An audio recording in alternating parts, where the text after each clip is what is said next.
In this lecture, we are gonna to discuss about enzymes. So, what are enzymes? Enzymes actually are biocatalyst. अब ये biocatalyst होते क्या? Biocatalyst वो substance होते हैं जो रेट ऑफ रिएक्शन को इफेक्ट करते हैं, खुद पार्टिसिपेट नहीं करते हैं बट रेट ऑफ रिएक्शन को इफेक्ट करते हैं.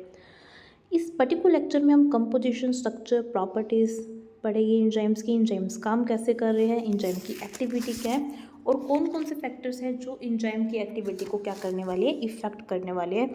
And what are the factors जिनके कारण हमारी एंजाइम की एक्टिविटी रेगुलेट होएगी. एंजाइम्स का रोल क्या है किसके अंदर, क्लिनिकल डायग्नोसिस के अंदर. चलिए डेफिनेशन करते हैं एंजाइम्स की. Enzymes are biological catalyst. Biological catalyst as name indicate, biological catalyst it means जो लिविंग ऑर्गेनिजम्स में हम यूज़ करेंगे, लिविंग ऑर्गेनिज्म की रिएक्शन की स्पीड को अल्टर करने के लिए. फिर हम बात करते हैं कैटलिस्ट क्या होता है. कैटलिस्ट वो सब्सटेंस होता है जो रेट ऑफ रिएक्शन को इंक्रीज कर देता है. खुद खुद बिल्कुल भी कंज्यूम नहीं होगा रिएक्शन में. एक्चुअली ये इफेक्ट कर रहा है इक्विलिब्रियम को. अगर मैं देखूँ ये मेरी रिएक्शन प्रोसीड हो रही है, यहाँ पे हम देख रहे हैं एनर्जी बढ़ रही है, तो यहाँ पे ये मेरे पास एक है अनकैटालाइज्ड रिएक्शन, एक है मेरे पास catalysed reaction.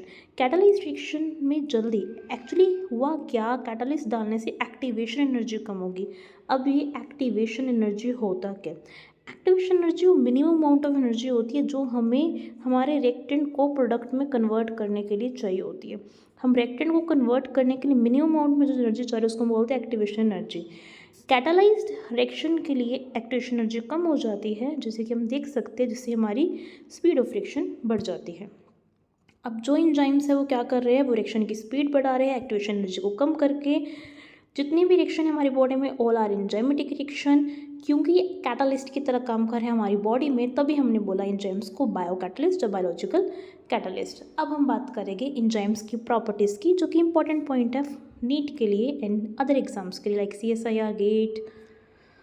Catalytic efficiency, enzyme की अगर हम बात करें तो इनकी हाई एफिशिएंसी है. 10⁻³ से 10⁻17 टाइम्स ही हमारी रिएक्शन को फास्ट कर देगी as comparison to uncatalysed reaction. Specific है, बहुत हाईली स्पेसिफिक है.